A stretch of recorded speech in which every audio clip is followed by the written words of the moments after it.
Good afternoon, YouTube. We're here at Mount Washington, New Hampshire. We're about ready to take our truck and go up the 6,288 foot summit. It's quite the road. It's narrow. If you're afraid of heights, I wouldn't recommend it. But anyway, first thing we had to do was lose the RV. Can't have an RV on the mountain. So, anyway, we're on hook. Let's go check it out.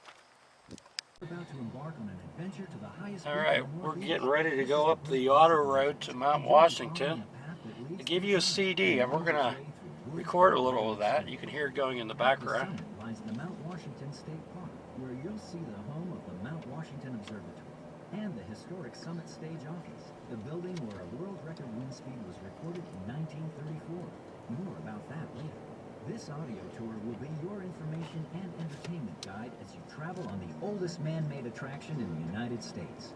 Your driving time to the top will be approximately 25 minutes, and this tour will be your guide to the remarkable views and amazing things that have happened here since the road opened to the public in 1861. Now, before we get to all the storytelling on how this legendary road came to be, and some of the extraordinary things folks have done on it, we have some pretty important information to pass along. Among the many wonders of Mount Washington, you'll be entering the fragile alpine zone, home to numerous rare and unique forms of plants and flowers. There will be many opportunities to stop your car and walk around, so please take care to leave these special environments as you found them. It's only because others have been thoughtful in past generations that these small endangered treasures are still here for us to enjoy. If you watch your step, future generations will have the same opportunity. Please only walk on the gravel trails and not on any vegetation. It's only through our continued stewardship that we can protect and preserve these treasured resources. Just imagine that this road opened to the public in 1861, and the scenes which are about to unfold before you have remained unchanged since then. Also unchanged is the need for safe driving. The road's remarkable safety record over the past century and a half is because drivers, whether in horse-drawn vehicles of the old days or the motor vehicles of this century, respect the basic rules of safety, which apply both to the trip up and down Mount Washington. As you ascend the mountain and then descend after your visit to the summit, these driving tips will help maximize safety and minimize inconvenience. Please keep the following in mind as your journey continues. The Mount Washington Otter Road has two-way traffic coming and going at all times, and cars coming down should yield the right-of-way to cars going up. Keep to your side of the road. And don't worry, it's wide enough for two cars to pass anywhere along the road. We urge you to drive up in the normal gear you would use on the highway, usually drive or D, which will allow your transmission to normally shift as it needs to according to the grade of the road. Shift to a lower gear if your engine seems to be sluggish. Also refer to the driving suggestions you were given at the toll house. On the way back down the mountain, be sure to use the lowest gear available in order for your transmission to help brake the car and help avoid overheating your brakes. If ever there was a road that was designed for low gear, this is it. Also, Having a little issue there. Okay, we're about 3/4 up. The trees have disappeared now. It's pretty much just scrub plants.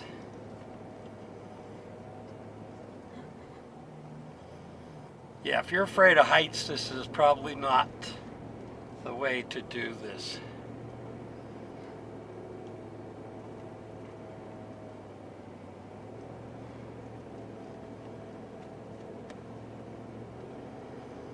It's 8 miles up.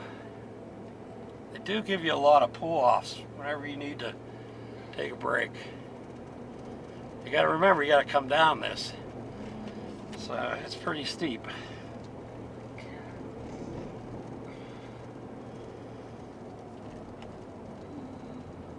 Now we're going to do a section of dirt road for a mile.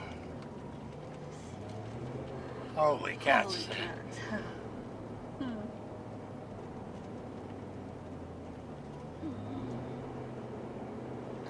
It is very steep.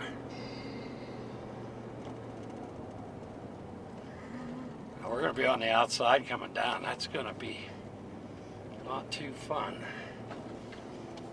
here we go into the dirt. Ooh, and it gets narrower. Holy cats. Oh,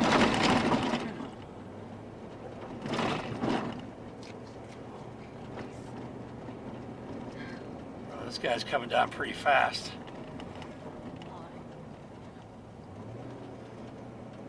I don't know what we're going to do here.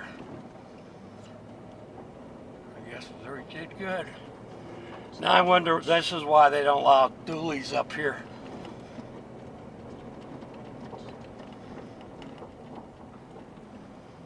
I'm getting off as much as I can.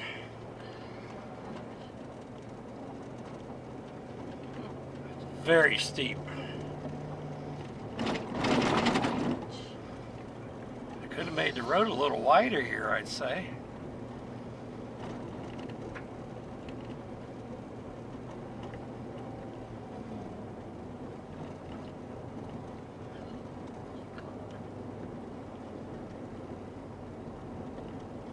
This is almost single lane.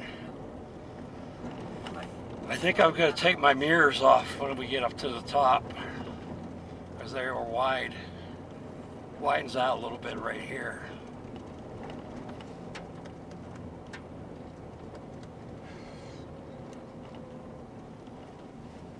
It's only one way up and one way down. Whoa, there's a lot of washboard too.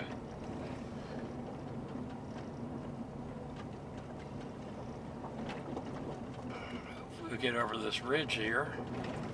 I see some people, they're just pulling over. I think it's going to be just as difficult to get down as it was up.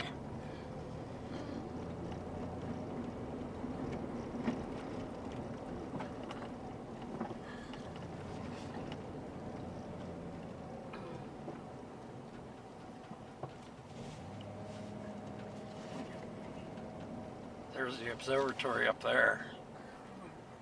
That's still a long ways to go. All right, here's top of the observatory. Guess they're working on an antenna. We're down behind the rocks, a little less wind here.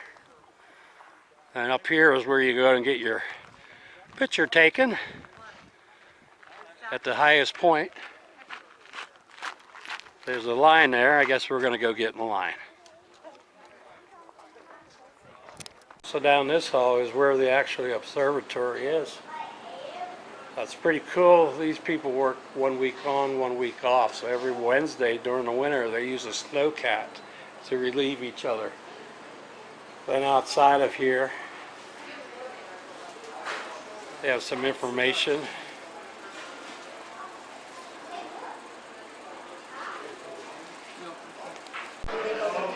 Alright, so they have the museum and the restaurant. This information. They even have a post office up here so that you can mail postcards from the highest point in the northeast. Here they have, in the museum, they have a simulator of a snowplow for the Snowcats, how they get up here in the winter.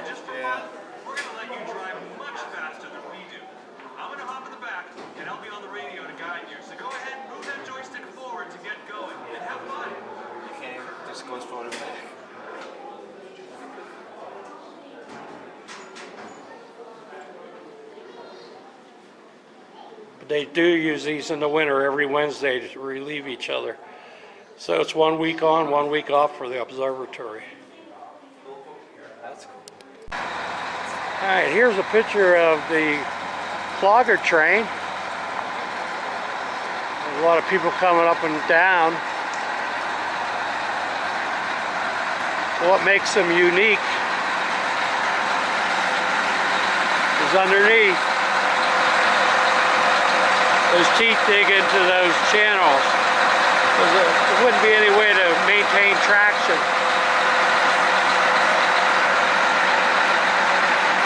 $76 for each way, or $76 round trip. But after driving the road, I think it'd be worth it. All right. So going down is probably as worse as going up. Here we are. We're in first gear. There's all kinds of signs that keep telling you to downshift, and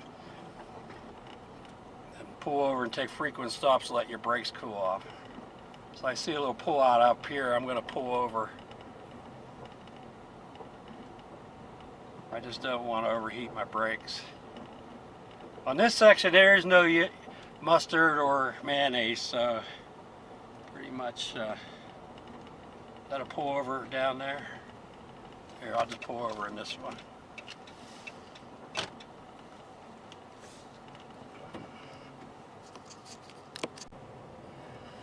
Alright, we made it down, one piece. Definitely follow their rules and downshift and pull over often. We could smell our brakes burning. So anyway, we made it. We're live. We won't do that again. If you like this video, please subscribe. How about a big thumbs